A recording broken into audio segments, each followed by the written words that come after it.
سب سے پہلے تو ارشاد فرمایا کہ یہ وہ محبوب ہیں جو نبی امی ہیں۔ نبی پاک صلی اللہ تعالی علیہ وسلم نے کسی مدرسے سے پڑھا نہیں۔ حضور علیہ السلام نے کسی دنیاوی استاد کے سامنے بیٹھ کر تعلیم حاصل نہیں کی۔ محبوب کو جو پڑھایا اور سکھایا ہے رب تعالیٰ نے ہی سکھایا ہے۔ حضور نے دنیا میں کسی سے نہیں پڑھا، حضور کا کوئی استاذ نہیں، لیکن علم و حکمت کے، فہم و فراست کے، تدبر اور دانائی کے وہ عظیم موتی میرے رسول پاک نے بیان فرمائے ہیں جو کسی اور کے حصے میں کبھی نہیں آئے، نہ آ سکتے۔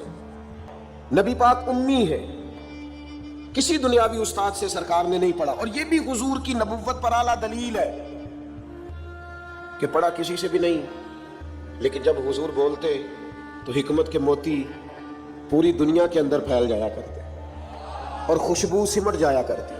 عرب کے لوگوں کو اپنی دانائی پر بڑا فخر اور ناز تھا، وہ سمجھتے تھے کہ ہم سے دانا کوئی نہیں، لیکن جب حضور بات کرتے نا، تیرے آگے ہے یوں دبے لچے فصحا عرب کے بڑے بڑے، کوئی جانے منہ میں زبان نہیں بلکہ جسم میں جان نہیں۔ عرب کے اندر اختلاف ہو گیا تھا، جب یہ خانہ کعبہ کی تعمیر کر رہے تھے تو اختلاف ہو گیا۔ ابھی نبی پاک علیہ السلام نے اعلان نبوت نہیں فرمایا تھا، پہلے تو بڑے ذوق شوق سے مل کے بیت اللہ شریف کی نئے سرے سے انہوں نے تعمیر کی، لیکن چونکہ رقابت رکھتے تھے، آپس میں دشمنیاں رکھتے تھے، جب حجر اسود کو اپنی جگہ پہ لگانے لگے تو اختلاف ہو گیا۔ ایک قبیلہ کہنے لگا میں کروں گا، دوسرا کہنے لگا میں کروں گا۔ یہ خاندانوں میں بھی اختلاف ہو جاتا ہے، جماعتوں میں بھی اختلاف ہو جاتا ہے، لیکن جو لیڈر اور قائد ہوتا ہے اس کا کمال یہ ہوتا ہے کہ وہ اپنے کارکنوں کو جوڑ کے رکھے۔ اقبال کہتے ہیں کوئی کارواں سے ٹوٹا کوئی بدگماں حرم سے، کیونکہ میرے کارواں میں نہیں خوب دل نوازی۔ اس کا کام ہوتا ہے جوڑ کے رکھنا۔ اب ان کفار کے درمیان، قریش مکہ کے درمیان اختلاف ہو گیا۔ ایک قبیلہ کہتا ہے حجر اسود میں لگاؤں گا، دوسرا کہتا ہے میں لگاؤں گا۔ ایک سیاںا بندہ بولا، کہنے لگا لڑو نہ، کل جو سب سے پہلے حرم شریف میں بیت اللہ میں داخل ہو اس سے فیصلہ کرا لو۔ وہ جس قبیلے کے بارے میں کہہ دیں گے وہی حجر اسود کو نصب کر دے گا۔ اللہ کی شان یہ کہ صبح سب سے پہلے حرم میں رسول رحمت داخل ہوئے صلی اللہ تعالی علیہ وسلم۔ اب تو یہ سارے خوش ہو گئے کہ یہ تو صادق اور امین ہے۔ آپ زیادہ توجہ کیجئے گا، انہوں نے طے کیا ہوا تھا کہ جو بھی جس کے حق میں بھی آنے والا فیصلہ کرے گا قبول کریں گے۔ تو اگر نبی پاک علیہ السلام کسی ایک قبیلے کا نام لے دیتے تو انہوں نے تو طے کیا تھا کہ جس کا بھی نام لیں گے ہمیں قبول ہوگا، لیکن میرے محبوب امی ہیں، پر رب نے وہ فہم و فراست دیا ہے، وہ کمال دیا ہے، وہ اللہ تعالیٰ نے محبوب کو شان و عظمت عطا فرمائی، وہ بلندی عطا فرمائی ہے نبی پاک کو کہ سرور کائنات علیہ السلام کے سامنے دم خود ہو جاتی ساری کائنات۔ حضور نے فرمایا کیا جھگڑا ہے؟ کہا جھگڑا یہ ہے کہ ایک قبیلہ کہتا ہے حجر اسود میں رکھوں گا، دوسرا کہتا ہے میں رکھوں گا، اور کچھ نے تو پیالے میں خون ڈال کے قسم بھی کھا لی ہے کہ مریں گے یا مر جائیں گے، لیکن حجر اسود کسی اور کو نہیں رکھنے دیں گے۔ حضور نے فرمایا یہ لڑائی ہے تمہاری؟ کہا ہاں۔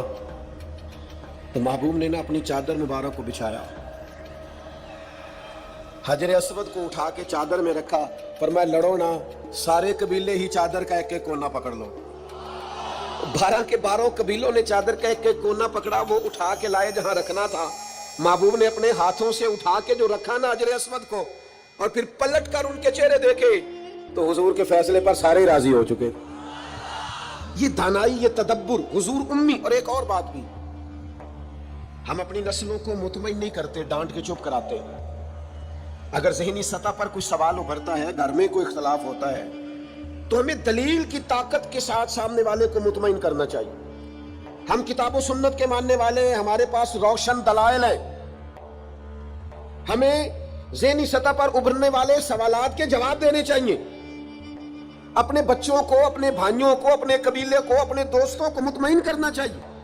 ہم کیا کرتے ہیں؟ ہم بعض اوقات ڈانٹ دیتے ہیں، بعض اوقات اس طرح کا رویہ کرتے ہیں کہ لاپرواہی کرتے ہیں۔ ہمیں پتہ ہوتا ہے سوالوں کے جوابات کا، لیکن ہم توجہ نہیں دیتے۔ فتح مکہ ہوا اور کچھ عرصے کے بعد ایک بڑا مارکا پیش آیا، تو اس بڑے مارکے میں مال غنیمت آیا۔ اب اصول یہ تھا کہ جو لوگ نئے نئے مسلمان ہوتے تھے ان کی تالیف قلب کے لیے انہیں زیادہ مال دیا جاتا تھا، کیونکہ ان کے ساتھ لوگ تعلق توڑ دیتے تھے، تو نئے مسلمانوں کو مؤلفۃ القلوب، یہ قرآن مجید کی اصطلاح ہے، ان کو زیادہ دیا جاتا تھا۔ تو مکے میں جو لوگ تازے مسلمان ہوئے تھے حضور نے ان کو زیادہ مال دیا. اب انصار مدینہ میں سے ایک دو نوجوانوں نے یہ کہہ دیا کہ حضور کے وہ اپنے رشتہ دار ہیں نا، معاذ اللہ، بس وہ جذباتی بات کسی کی زبان سے نکل گئی، قریبیوں پر توجہ، اور کہیں بھی محبت میں ان کا خیال تھا. شارحین کہتے ہیں کہ اگر حضور ادھر نوازنے لگے تو کہیں ایسا نہ ہو واپس مکے چلے جائیں، محبت میں کہا. تو اب اس پر اللہ کے محبوب علیہ الصلوۃ والسلام نے کیا کیا؟ فرمایا انصار مدینہ کو، یہ مسلم شریف میں موجود ایک ترکی خیمہ تھا، فرمایا انصار کو خیمے میں جمع کرو. خیمے میں جمع کیا تو حضور فرمانے لگے، یہ ذرا انداز دیکھیے میرے قریب، حضور فرمانے لگے مدینے والوں تم کہہ سکتے ہو کہ یا رسول اللہ آپ کے شہر والوں نے تو آپ کو بڑی تکلیف دی تھی، ہم آپ کو یہاں لائے تھے، تم کہہ سکتے ہو؟ ان کی آنکھوں سے فوراً آنسو چھلک پڑے. یا رسول اللہ ہم کون ہوتے، ہم پر تو آپ نے مہربانی کی، آپ تشریف لے آئے. وہ دو عالم کی رحمت تھے، جہاں چاہتے وہیں رہتے، یہ ان کی مہربانی ہے کہ یہ عالم پسند آیا. حضور نے فرمایا تم کہہ سکتے ہو کہ یا رسول اللہ یہ تو بدر میں تلواریں لے کر شہید کرنے آئے تھے، ہم نے جانوں کے نذرانے پیش کیے، کہو. وہ رو پڑے کہ یا رسول اللہ نہیں، یہ تو ہم پہ اللہ رسول کا احسان ہے کہ ہم میں سے کوئی شہید ہو گئے، کوئی غازی ہو گئے. نبی کریم علیہ السلام نے فرمایا تم کہو کہ یہ احد میں آپ پر پتھر برساتے تھے، ہم نے سینے آگے کر کے ڈھال بنائی تھی، کہو. ہر ایک آنکھ آنسو برسانے لگی، آنسوؤں کے وضو ہونے لگے. جب پوری طرح دل نرم ہو گئے تو محبوب نے ایک جملہ ایسا کہا کہ سوال ہی سرے سے ختم ہو گیا. فرمایا مدینے کے میرے بھولے انصار، کیا تم یہ پسند نہیں کرتے کہ مکے والے اپنے گھر جائیں تو بھیڑ بکریاں اونٹ لے کے جائیں، اور تم جب مدینے جاؤ تو اللہ کا رسول اپنے ساتھ لے کے جاؤ؟ کیا تم یہ پسند نہیں کرتے کہ تم مجھے اپنے ساتھ؟ بس پھر تو دل نعرے لگانے لگے، روح وجد کرنے لگی، طبیعتیں کھلنے لگی. رسول اللہ صلی اللہ تعالی علیہ وسلم کے لفظوں پر وہ لوٹ پوٹ ہونے لگے. حضور امی ہیں، اور محبوب بات کرتے ہیں نا تو سینہ ایسے کھل جاتا ہے کہ جیسے نور نالا نور ہو گیا. حضور بات کرتے ہیں تو منہ سے پھول جھڑتے، نبی کریم علیہ السلام گفتگو کرتے ہیں تو یوں لگتا ہے ساری باتیں میرے لیے ہی ہیں، ساری باتیں آپ کے لیے ہی ہیں. حضور امی ہیں. اور پھر اللہ تعالیٰ فرماتے ہیں کہ یہ محبوب وہ ہیں جن کی شان یہ ہے کہ الذی یجدونہ مکتوبا عندہم فی التوراۃ والانجیل. فرمایا ان کی شانیں تم لکھی ہوئی پاؤ گے تورات میں بھی اور انجیل میں بھی. حضرت عیسیٰ تو خود فرما گئے نا، میں تمہیں اپنے بعد ایک محبوب کی خوشخبری دے کے جا رہا ہوں جن کا نام احمد ہوگا. ابن یعقوب کو اللہ نے صورت بخشی، ید بیضا کی کلیم اللہ کو نعمت بخشی، ہر نبی کو کوئی عزت کوئی عظمت بخشی، اور میری سرکار کو بے پردہ زیارت بخشی. فرمایا میں تمہیں خوشخبری دے کے جا رہا ہوں، اپنے بعد بشارت دے کے جا رہا ہوں، ان کا نام احمد ہوگا. نبی پاک صلی اللہ تعالی علیہ وسلم کی شانیں تورات میں بھی لکھی، انجیل میں بھی. آپ دیکھیے صحیح بخاری میں یہ حدیث موجود ہے. حضرت عطا رضی اللہ تعالیٰ عنہ بیان کرتے ہیں کہ میری حضرت عمر ابن عاص رضی اللہ تعالیٰ عنہ سے ملاقات ہوئی. میں نے کہا مجھے نبی پاک کی وہ شانیں تو بتائیں جو تورات میں لکھی ہیں. حضرت عمر ابن عاص تورات کے جاننے والے تھے، فرمانے لگے اللہ کی قسم تورات میں حضور کی بعض وہ شانیں بھی لکھی ہیں جنہیں قرآن بیان کرتا ہے. جس طرح قرآن نے کہا یا ایھا النبی انا ارسلناک شاہدا ومبشرا ونذیرا، اے محبوب ہم نے آپ کو خوشخبری دینے والا، ڈر سنانے والا بنا کر بھیجا ہے اور گواہ بنا کے بھیجا ہے. فرمایا جس طرح یہ قرآن میں لکھا ہے اسی طرح حضور کی یہ شانیں تورات میں بھی لکھی ہوئی. پھر حضرت عمر ابن عاص رضی اللہ تعالیٰ عنہ ارشاد فرمانے لگے حضور علیہ السلام کا نام تورات میں رسول بھی لکھا ہے اور متوکل بھی لکھا ہے. پھر فرمایا تورات میں لکھا ہے کہ حضور نہ سخت مزاج ہوں گے نہ سخت دل ہوں گے، اور تورات کے اندر یہ بھی لکھا ہے کہ محبوب برائی کا بدلہ برائی سے نہیں دیں گے بلکہ کوئی برائی کرے گا تو بدلہ اچھائی سے دیں گے. یہ بھی لکھا ہے بازاروں میں شور نہیں کریں گے. یہ بھی لکھا ہے کہ معاف کر دیا کریں گے، بخش دیا کریں گے. اور تورات میں یہ بھی لکھا ہے کہ جن کے کان غفلت کی وجہ سے بہرے گونگے اور جو لوگ اندھے ہو گئے ہیں اللہ محبوب کی برکت سے سب کو بینائی اور بصارت عطا فرمائے گا. ایک نا یہودی کا بچہ حضور کے پاس آیا کرتا تھا، مسند امام احمد بن حنبل میں موجود ہے. حضور کے پاس آتا تھا اور نبی کریم صلی اللہ تعالی علیہ وسلم کی بارگاہ میں وہ خدمت کرتا تھا. بیمار ہو گیا, حضور تیمارداری کرنے گئے تو وہ اپنے باپ کی گود میں لیٹا ہے. تو حضور اس کے باپ سے فرمانے لگے, قسم اٹھا کے بتا میری شان تورات میں نہیں لکھی ہوئی؟ تو معاذ اللہ تورات اس کی گود میں پڑی تھی, لیکن مکر گیا, کہنے لگا نہیں لکھی.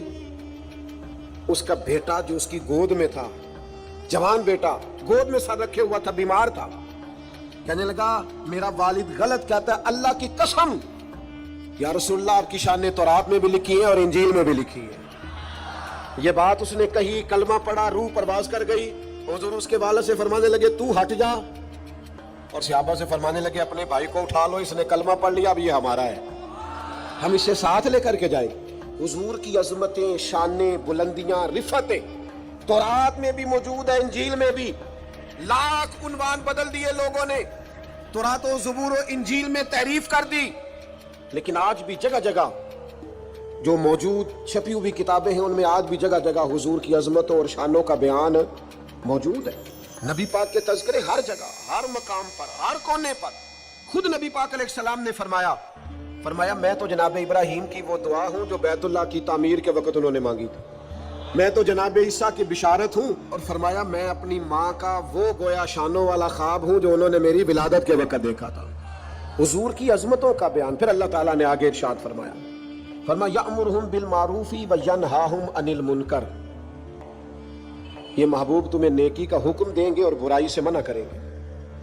ہر ایک نے نیکی کا حکم دیا, ہر پیغمبر, ہر رسول نے, ہر مصلح نے, ہر دائی نے, پر جس پیار کے ساتھ نبی پاک نے لوگوں کو نیکی کی طرف بلایا ہے نا, جس محبت سے, جس درد سے, جس ذوق سے حضور نے بلایا ہے, اور جس طرح دروازہ دروازہ جا کے حضور نے لوگوں کو کہا ہے آ جاؤ دین کی طرف آ جاؤ, جس توانائی کے ساتھ حضور چاہتے ہیں کہ لوگ دوزخ سے بچ جائیں, یہ صرف حضور ہی کا خاصہ ہے. یہ حدیث آپ نے یاد رکھنی ہے. حضور فرماتے ہیں میری اور تمہاری مثال اس آدمی کی طرح جس نے آگ جلائی تھی. آگ روشن ہو گئی تھی تو پتنگے اس میں گرتے تھے, تو آگ جلانے والا بار بار پتنگوں کو روکتا تھا, نہ جاؤ جل جاؤ گے. فرمایا تم بھی بار بار ایسے کام کرتے ہو جو تمہیں دوزخ میں لے جائیں, اور میں تمہیں سینہ بند سے پکڑ پکڑ کے بچاتا ہوں, یہ کام نہ کرنا دوزخ میں لے جائے گا, یہ کام نہ کرنا دوزخ میں. نبی پاک نے ایک ایک مرحلے میں امت کی رہنمائی کی, ایک ایک کونے میں تربیت فرمائی, اور بڑی جانفشانی کے ساتھ, بڑی ہمت کے ساتھ, جدوجہد کے ساتھ لوگوں کو دین کا پیغام دیا. اور پھر بڑی دانائی سے, آج کچھ لوگوں کا انداز تبلیغ جارحانہ ہے, وہ کسی کو نماز کی دعوت بھی دیتے ہیں تو تلخ لہجے کے ساتھ, اپنے کسی بھائی کو دین کا پیغام دیتے ہیں تو ترش انداز کے ساتھ, حالانکہ اپنے حق میں جب وہ باتیں کرتے ہیں تو میٹھی. آپ کو اگر اپنا سودا بیچنے کے لیے نرم بات کرنی آتی ہے تو حضور کے دین کے لیے نرم بات کیوں نہیں کرتے؟ اگر اپنے بچے کو اپنے حق میں قائل کرنے کے لیے لہجے کو باوضو کر کے میٹھا کرتے ہو, تو اپنے بچے کو نماز کی طرف مائل کرنے کے لیے, دین کی طرف مائل کرنے کے لیے میٹھا کیوں نہیں کرتے؟ آپ کا انداز حسین ہو, خوبصورت ہو. ادعو الی سبیل ربک بالحکمہ, لوگوں کو دانائی کے ساتھ اللہ کی طرف بلاؤ. اور یہ جو لوگوں نے کہنا شروع کر دیا نا یہ صرف علماء کی ڈیوٹی ہے, تو میرے بھائی نبی پاک علیہ السلام نے تو ایک معنی میں ہر امتی کو مبلغ بنایا ہے. فرمایا میری ایک آیت بھی کسی تک پہنچی ہے, ایک بات بھی تو دین میں لے جائے, پھیلائے جا کے. ایک ایک آدمی کی ذمہ داری ہے, آج ایک ایک کی ذمہ داری ہے دین کی خدمت کرنا, ڈیوٹی کرنا, لوگوں کو خیر کی طرف بلانا, بھلائی کی دعوت دینا. بڑا ثواب ہے مدینہ شریف میں مسجد نبوی شریف اور جنت البقیع میں دفن ہونے کا بڑا اجر ہے, پر حضرت جابر ابن عبداللہ کا مزار تو کہیں اور ہے, حضرت سعد بن ابی وقاص کا مزار تو کہیں اور ہے, حضرت ابو ایوب انصاری کا مزار تو کہیں اور ہے, حضرت انس بن مالک کی قبر تو کہیں اور ہے, مسجد نبی میں اذان پڑھنے والے مؤذن جناب بلال حبشی کا مزار تو شام میں ہے. میرے دوستو وہ تو نکل گئے دنیا میں حضور کا پیغام لے کر, انہیں پتا تھا جنت البقیع میں دفن ہونے کا بڑا اجر ہے. انہیں یہ بھی پتا تھا کہ حضور کا اصل تو رضا اس میں ہے کہ دین کا پیغام دیا جائے, نکلا جائے. جب یہ درد لگ جاتا ہے نا زندگی میں تو پھر انسان گلی گلی گھومتا ہے دین کا پیغام لے کر. نگر نگر جاتا ہے، عدم سے لائی ہے ہستی میں آرزو رسول، کہاں کہاں لیے پھرتی ہے جستجو رسول۔ پھر انسان بیماریاں نہیں دیکھتا، تھکاوٹیں نہیں دیکھتا، گھر نہیں دیکھتا، پھر وہ اپنے اعلیٰ مقاصد کے لیے میدانوں میں رہتا ہے، جدوجہد کرتا ہے، کوشش کرتا ہے، ہمت کرتا ہے۔ آج امت مسلمہ کروڑوں میں ہے، کاروبار کو ٹائم دیتے ہیں، بچوں کو، دوستوں کو، صحت کو ٹائم دیتے، دین کو کیوں نہیں دیتے؟ پیغام دین، اور بڑے خوبصورت انداز میں دیکھیے نا، ایک شخص نے بھی آ کے نبی پاک سے دین کی بات پوچھی ہے تو حضور نے ایک بندے کو بھی بتائی ہے، اور 100 نے آ کے پوچھی ہے تو حضور نے 100 کو بھی بتائی ہے۔ پیغام دین دانائی سے، تدبر سے۔ اور پھر آگے ارشاد فرمایا اللہ تعالیٰ نے، فرمایا جو پاک چیزیں ہیں وہ محبوب تم پر حلال کرتے ہیں، اور جو گندی چیزیں ہیں وہ محبوب تم پر حرام کرتے۔ یہ بھی یاد رکھنا۔ نبی پاک علیہ الصلوۃ والسلام نے فرمایا قیامت کے قریب ایک بندہ ٹیک لگا کے تکیے سے بیٹھ جائے گا اور کہے گا حلال وہی ہے جسے قرآن نے حلال کہا، اور حرام وہی ہے جسے قرآن نے حرام کہا۔ خود حضور فرماتے ہیں، فرمایا جسے اللہ کے رسول حلال کر دے وہ بھی حلال ہے، اور جسے حضور حرام کہیں وہ بھی حرام ہے۔ نبی کریم علیہ الصلوۃ والسلام کو اللہ نے شارع بنایا ہے، شارع۔ حضور اختیار رکھتے ہیں، جو چاہیں۔ ایک شخص نے آ کے کہا یا رسول اللہ 2 ہی نمازیں پڑھوں گا، اگر اجازت ہو تو کلمہ پڑھوں۔ دنیا کا کوئی مفتی، کوئی محدث، کوئی مجتہد کسی کو ایک سجدے کی بھی رخصت نہیں دے سکتا کہ چل تو ایک سجدہ کم کر لینا فرض نماز میں، ایک سجدے کی بھی چھٹی نہیں۔ اس نے کہا یا رسول اللہ میں 2 ہی پڑھوں گا، پڑھوں کلمہ؟ حضور نے فرمایا آ جا، تجھے 3 نمازوں کی چھٹی میں دیتا ہوں، تو آ جا۔ وسعتیں دی ہیں خدا نے دامن محبوب کو۔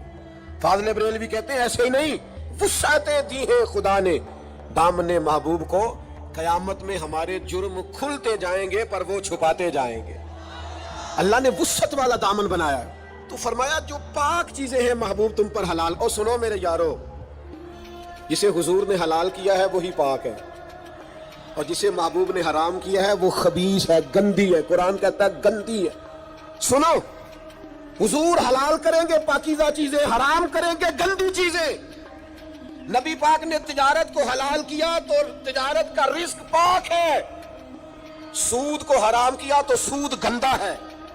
دودھ پاک ہے، طیب ہے، شہد پاک ہے، طیب ہے، شراب گندی ہے، ناپاک ہے۔ یاد رکھنا، جسے مصطفیٰ نے ناپاک کر دیا وہ کبھی پاک ہو سکتی، جسے رسول اللہ صلی اللہ علیہ وسلم پاک کہے وہ کبھی ناپاک ہو سکتا؟ یاد رکھو، وہی چیزیں پاک ہیں جنہیں میرے کریم نے پاک کیا، اور وہی لوگ پاک ہیں جو حضور کے دروازے کے قریب رہے۔ ابو بکر صدیق بھی پاک، عمر بھی پاک، عثمان بھی پاک، علی بھی پاک، حسن بھی پاک، حسین بھی پاک، ازواج مطہرات بھی پاک، چاروں شہزادیاں بھی، ہر صحابی بھی پاک، اور حضور کے خاندان کا ایک ایک بچہ بھی پاک۔ میرے عزیز، حضور علیہ الصلوۃ والسلام جو چیزیں نبی پاک، آپ کوئی بھی حلال چیز کھائیں گے وہی آپ کے لیے فائدہ مند ہے، حرام چیز کبھی استعمال کرو گے وہ گندگی پیدا کرے۔ پھر آگے ارشاد فرمایا قرآن مجید میں، فرمایا وَيَضَعُ عَنْهُمْ إِصْرَهُمْ وَالْأَغْلَالَ الَّتِي كَانَتْ عَلَيْهِمْ، فرمایا جو ان کے اوپر بوجھ ہیں اور ان کے گلوں میں جو توق پڑے ہیں، محبوب وہ سارے توق اتار دیں گے۔ گلے میں پھندے پڑے ہوئے تھے بنی اسرائیل کے، رات کو جو گناہ کرتے تھے سویرے دروازے پہ لکھا ہوا ہوتا تھا، اور یہاں تک کہ انہیں بعض گناہوں کی معافی کے لیے، قتل کی معافی کے لیے قتل ہونا پڑتا تھا، دیت کی کوئی گنجائش نہیں، معافی کی کوئی گنجائش، قصاص ہی قصاص ہے صرف۔ لیکن محبوب نے اسے سارے پھندے اتار دیے، فرمایا تم سے کوئی گناہ ہو گیا ہے، کبیرہ گناہ ہو گیا ہے، کمرے میں جا کے چھپ کے بھی توبہ کر لو گے تو رب معاف کر دے گا۔ تم سے حقوق العباد ضائع ہو گیا، توبہ کر لو، متعلقہ بندے سے معافی مانگ لو، اللہ بھی معاف کر دے گا۔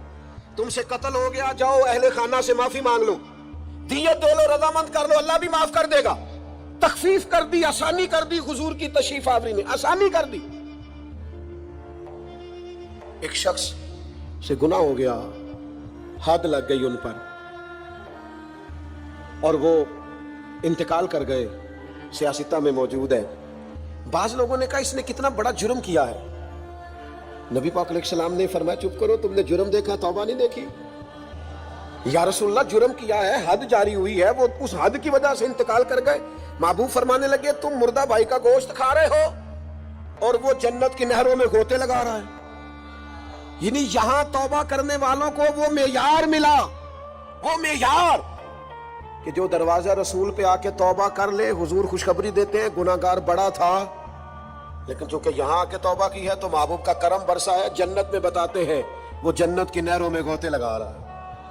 اور پھر اللہ نے آسانی کر دی، فرمایا وَلَوْ أَنَّهُمْ إِذْ ظَلَمُوا أَنفُسَهُمْ جَاءُوكَ، محبوب اگر یہ اپنی جان پر ظلم کر لینا تو تیری بارگاہ میں آ جائے، پھر یہاں آ کے اللہ سے معافی مانگے. محبوب بھی ان کی سفارش کر دے تو اللہ کو معاف کرنے والا پائیں گے، توبہ قبول کرنے والا پائیں گے. گویا مجرم ہو تو منہ اشکوں سے دھوتے ہوئے آؤ، آؤ در تواب پہ روتے ہوئے آؤ. قرآن میں موجود ہے توبہ کا طریقہ، پر سرکار کی دہلیز سے ہوتے ہوئے آؤ. ہاں ہاں، سرکار کی دہلیز سے چلے نہ ایمان دو قدم بھی اگر تیرا ہم سفر نہ ٹھہرے، اور تیرا حوالہ دیا نہ جائے تو زندگی معتبر نہ ٹھہرے.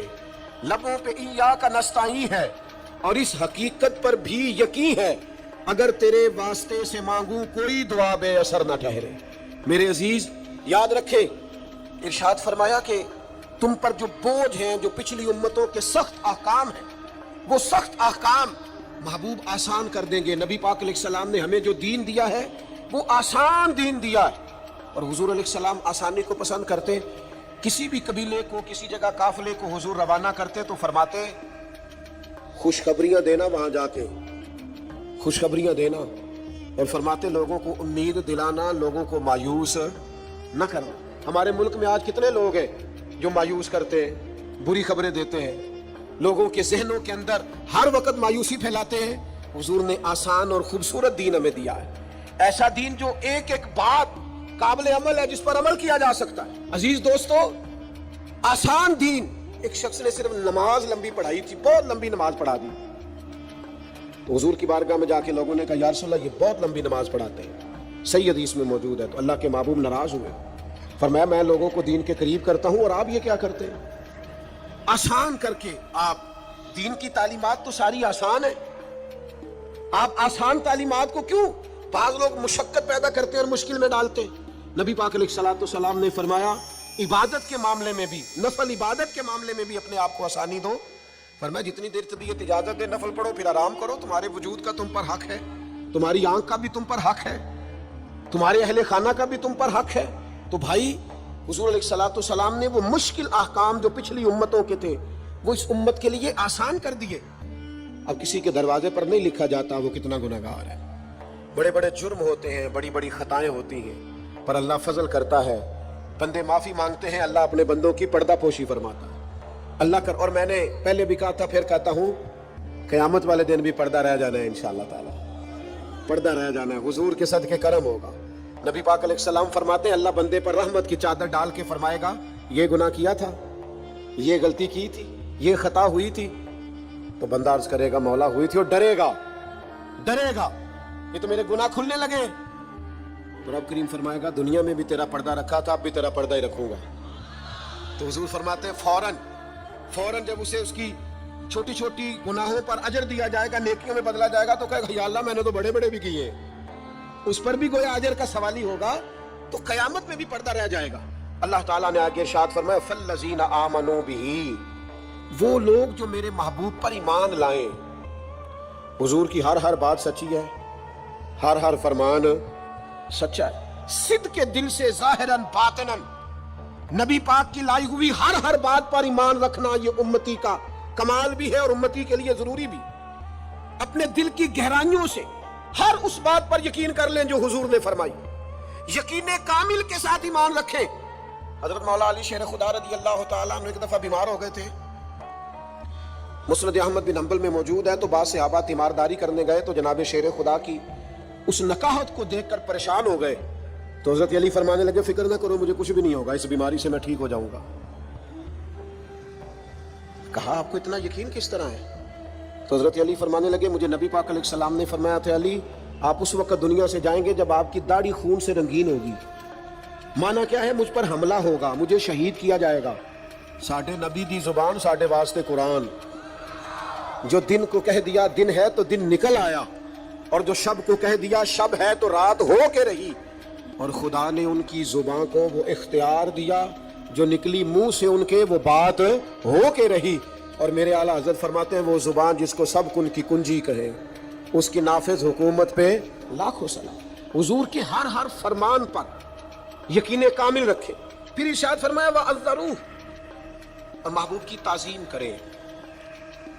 نبی پاک علیہ السلام کی تعظیم حضور کی حیات مبارکہ میں بھی اور حضور کی حیات وصال ظاہری کے بعد بھی ایک ہی طرح ضروری ہے. نبی پاک علیہ السلام کی تعظیم کی جائے. صحابہ کیسے تعظیم کرتے؟ حضرت سعید رضی اللہ تعالیٰ عنہ نماز پڑھ رہے تھے، ترمذی میں موجود ہے. حضور نے بلایا، فرماتے ہیں میں جلدی سے نماز مکمل کر کے حاضر ہوا تو نبی پاک علیہ السلام نے فرمایا آئے کیوں نہیں؟ میں نے عرض کی یا رسول اللہ نماز پڑھ رہا تھا. تو فرمایا تم نے اللہ کا فرمان نہیں سنا کہ جب رب رسول بلائیں تو فوراً حاضر ہو جایا کرو؟ فوراً. علماء نے مسئلہ لکھا ہے کہ عین حالت نماز میں بھی اگر کسی کو نبی پاک بلائیں، عین حالت نماز میں بھی، میں نماز پڑھا کہ تیں ول ویکھاں مینوں کعبہ بھول گیا آئی اے بھول گئیاں نہیں سب صوم صلاتاں تے اکو یار دا فکر پہ آئی. اسی لیے تو فاضل بریلوی نے کہا تھا آجیو آؤ شہنشاہ کا روضہ دیکھو. کعبہ تو دیکھ چکے ہو، اب یہ کعبے کا بھی کعبہ دیکھو. اور غور سے سن تو رضا، کعبے سے بھی آتی ہے صدا، میری آنکھوں سے میرے پیارے کا روضہ دیکھو. حضور بلائیں تو علماء نے مسئلہ لکھا ہے امتی نماز پڑھ رہا ہو تو نماز چھوڑ کے چلا جائے، اور حضور جو کہیں وہ سن کے واپس آئے. جہاں سے نماز چھوڑی تھی وہیں سے شروع کر لے، سجدہ صاف بھی نہ کرے نماز پوری کر لے. اس لیے کہ حضور بلائیں تو نماز ٹوٹا ہی نہیں کرتی، نبی پاک بلائیں تو نماز ٹوٹتی. فرمایا تمہیں آنا چاہیے تھا جب میں نے بلایا تھا. کریم کے بلانے سے نماز ٹوٹتی؟ تو اب سنو نا، مجھے کیا لینے دو نا کہ نماز پڑھا کہ میں تیں ول ویکھاں. مینوں کعبہ بھول گیا آئی، بھول گئیاں نہیں سب صوم صلاتاں اکو یار دا فکر پہ آئی. نبی کریم صلی اللہ علیہ وسلم کی تعظیم، اور پھر جس طرح حضور کی ظاہری حیات میں تعظیم ہے، اسی طرح حضور کے ذکر کی تعظیم، نبی پاک کے نام کی تعظیم، حضور کے شہر کی تعظیم، رسول اللہ صلی اللہ علیہ وسلم کی مسجد کی تعظیم، حضور کے صحابہ کی تعظیم، اہل بیت کی تعظیم، حضور کے دین کے اولیاء علماء کی تعظیم، نبی پاک سے نسبت رکھنے والی ہر چیز کی تعظیم، ہر چیز کی تعظیم. دو لوگ مسجد نبوی میں آئے حضور کے وصال کے بعد اور اونچی آواز میں بات کرنی شروع کی تو جناب عمر نے بلایا، بخاری میں موجود ہے، بلا کے فرمایا کہاں کے رہنے والے ہو؟ کہا ہم طائف کے رہنے والے. فرمایا تم مدینے کے ہوتے میں تمہیں سزا دیتا، پتہ نہیں یہ مسجد نبوی ہے؟ اے پائے نظر ہوش میں آ، یہ کوہ نبی ہے. آنکھوں سے بھی چلنا یہاں بے ادبی ہے. امام مالک رحمت اللہ تعالیٰ علیہ سے کوئی بندہ فقہ کا مسئلہ پوچھتا تو بتا دیتے. اگر کہتا نا حدیث رسول سننی ہے تو امام صاحب پہلے وضو کرتے، غسل کرتے، لباس بدلتے، خوشبو لگاتے، امامہ باندھتے، ممبر پر بیٹھتے. تو لوگ کہتے حضور یہ کیا کرنے لگے ہیں؟ فرمایا میں ذکر رسول کرنے لگا ہوں، میں اپنے محبوب کا ذکر کرنے لگا ہوں. نبی پاک کے ذکر کی برکت ہے، حضور کی تعظیم، نبی پاک کے ذکر کی تعظیم کرنی ہے. ایک دفعہ آپ بیان فرما رہے تھے تو بچھو نے ڈسا، 16-17 دفعہ ڈانگ مارا، رنگ بدلا امام صاحب کا، پر درس حدیث دیتے رہے. بعد میں کسی نے پوچھا حضور کیا ہوا تھا؟ فرمایا بچھو نے ڈانگ لیا تھا. تک حضور پھر آپ نے چھوڑا کیوں نہیں؟ فرمایا ذکر رسول چھوڑ دیتا، حضور کا ذکر چھوڑ دیتا. ہمارے ایک استاد تھے، وہ کہا کرتے تھے کہ امام مالک نے اس طرح جواب دیا، فرمایا بچھو کا ڈانگ دیکھتا کہ حدیث رسول کا رنگ دیکھتا ہے؟ میں تو حضور کی حدیث کا رنگ دیکھ رہا. کیسے یہ کام ہو جاتا؟ میرے عزیز یاد رکھیں گے آپ، تعظیم رسول اللہ صلی اللہ علیہ وسلم کی تعظیم. ایاز کے بیٹے کا نام محمد تھا، محمد بن ایاز. تو محمود غزنوی جب بھی آواز دیتے کہتے محمد بن ایاز میری بات سننا. ایک دن محمود غزنوی نے کہا او ایاز کے بیٹے بات تو سننا. تو ایاز حاضر ہو کے عرض کرنے لگے غلام زادے سے کوئی غلطی ہو گئی ہے، آج محمد بن ایاز نہیں کہا. تو سفید داڑھی اور بوڑھے محمود غزنوی آنکھیں چھلک پڑی، ہاتھ کانپنے لگے، کہنے لگے تیرے بیٹے کا نام میرے نبی کے نام پر ہے، آج میرا وضو نہیں تھا، اس لیے میں نے کبھی بغیر وضو اپنے محبوب کا نام لیا ہی نہیں ہے، کیونکہ تو نے ان کے نام کی برکت سے رکھا ہے نا. تو جب یہ نام لیتا ہوں حضور کا اسم گرامی، مجھے یاد آ جاتا ہے حضور کی تعظیم، میرے دوست، نبی پاک کی توقیر. پھر فرمایا وَنَصَرُوهُ، اور دین کی مدد کریں، ایمان لائیں، نبی پاک کی تعظیم کریں اور دین حق کی سربلندی کے لیے کوشش کریں، جد و جہد کریں کہ دین کا غلبہ ہو جائے، دنیا کے اندر دین چھا جائے اور پوری دنیا کے اندر اسلام کا بول بالا ہو جائے. یہ مسلمان کی ذمہ داریاں اس آیت نے بیان کی. پھر فرمایا وَاتَّبَعُوا النُّورَ الَّذِي أُنزِلَ مَعَهُ، اور اس نور کی پیروی کریں جو نبی پاک کے ساتھ نازل ہوا. وہ نور کیا ہے؟ وہ قرآن مجید ہے. حضور قرآن لے کے آئے، نبی پاک نے قرآن مجید سکھایا. یعلمہم الکتاب والحکمہ، کتاب سکھائی اور حکمت سکھائی. نبی پاک نے ہر جگہ امت کو قرآن کی بات بتائی، قرآن کا درس دیا. امت کو چاہیے قرآن کے ساتھ جڑ جائے، قرآن مجید کے ساتھ وابستہ ہو جائے. آپ کی خدمت میں عرض کروں گا، ہر روز ایک رکوع ترجمہ اور تفسیر کے ساتھ قرآن مجید کو پڑھیں، قرآن مجید کے ساتھ اپنی دلچسپیاں پیدا کریں. ہمارے ایک بزرگ تھے، قرآن کی زیارت کر کے روتے تھے. مریدوں نے پوچھا قرآن دیکھ کے کیوں رو پڑتے ہیں؟ فرماتے اسے دیکھ کے سوچتا ہوں اسے میرے نبی نے بھی تو کئی دفعہ دیکھا ہے نا. حضور کی زبان پاک سے کئی دفعہ جملے ادا ہوئے. یہ قرآن کے صفحے مجھے محبوب کے جلووں کی یاد دلاتے ہیں، یہ حضور کے جلووں کی یاد دلاتے، یہ تازہ کرتے ہیں میرے دل میں حضور کے جلووں. قرآن مجید سے اپنی اولادوں کو وابستہ کریں، قرآن مجید سے جڑے. فرمایا اگر تم ایمان لاؤ گے، تعظیم کرو گے، دین کی مدد کرو گے، قرآن کی پیروی کرو گے تو اولئک ھم المفلحون. یہ کام کرو گے تو کامیابیاں ملیں گی. دوستو، اتنا بڑا ہزاروں کا مجمع ہے، اس مجمع میں بزرگ ہیں، بیٹے ہیں، بہنیں ہیں پردے میں، ایک وسیع آپ لوگ جماعت کے ساتھ یہاں موجود ہیں. میرا درد دل ضائع نہ کرنا خدا را. ہم نے نا صرف دین کو منانا نہیں ہے بھائی، دین کو اپنانا بھی ہے. ہمارا سارا کچھ ہمارے نبی پاک صلی اللہ تعالی علیہ وسلم کی ذات والا صفات سے وابستہ ہے. ہم نے صرف منانا نہیں، اپنانا بھی ہے. اس اپنانے کے لیے اپنے آپ کو تیار کریں. بیٹے کی شادی ہو تب بھی، کاروبار کریں تب بھی، رشتہ داری کریں تب بھی، آپ دنیا کے کسی کونے میں چلے جائیں تب بھی، ڈگری کوئی بھی لے لیں تب بھی، ایک بات اپنے ذہن میں بٹھا لیں کہ میرا تو سب کچھ میرا نبی ہے. کسی شعبے سے وابستہ ہو جائیں، کوئی کام کریں، لیکن ہمارا سارا کچھ نبی پاک علیہ السلام کی ذات ہے. سیاہیاں مجھ میں داغ مجھ میں، چلیں اسی کے چراغ مجھ میں، اثاثۂ قلب و جاں وہی ہے. میرا تو سب کچھ میرا نبی ہے. میرے گناہوں پہ اس کا پردہ، وہ میرا امروز میرا فردہ. ضمیر پر حاشیے اسی کے، شعور بھی اس کا وضع کردہ. وہ میرا ایمان میرا تیقن، وہ میرا پیمانہ تمدن، وہ میرا معیار زندگی ہے. بول کے کہیے میرا تو سب کچھ ہے، میرا تو سب کچھ ہے. وہ میری منزل بھی، ہم سفر بھی، وہ سامنے بھی پس نظر بھی. وہی مجھے دور سے پکارے، اسی کی پرچھائی روح پر بھی. وہ رنگ میرا، وہ میری خوشبو، میں اس کی مٹھی کا ایک جگنو. وہ میرے اندر کی روشنی ہے. میرا تو سب کچھ میرا نبی ہے. ازل کے چہرے پہ نور اس کا، ظہور عالم ظہور اس کا. خود اس کی آواز گفتہ حق، خود اس کی تنہائی طور اس کا. بہت سے عالی مقام آئے پر خدا کے بعد اس کا نام آئے. وہ اولی ہے، وہ آخری ہے. میرا تو سب کچھ میرا نبی ہے. نہ مجھ سے بارے عمل اٹھے گا، نہ عزو ہی کوئی ساتھ دے گا. اگر کہے گا تو روز محشر خدا سے میرا نبی کہے گا.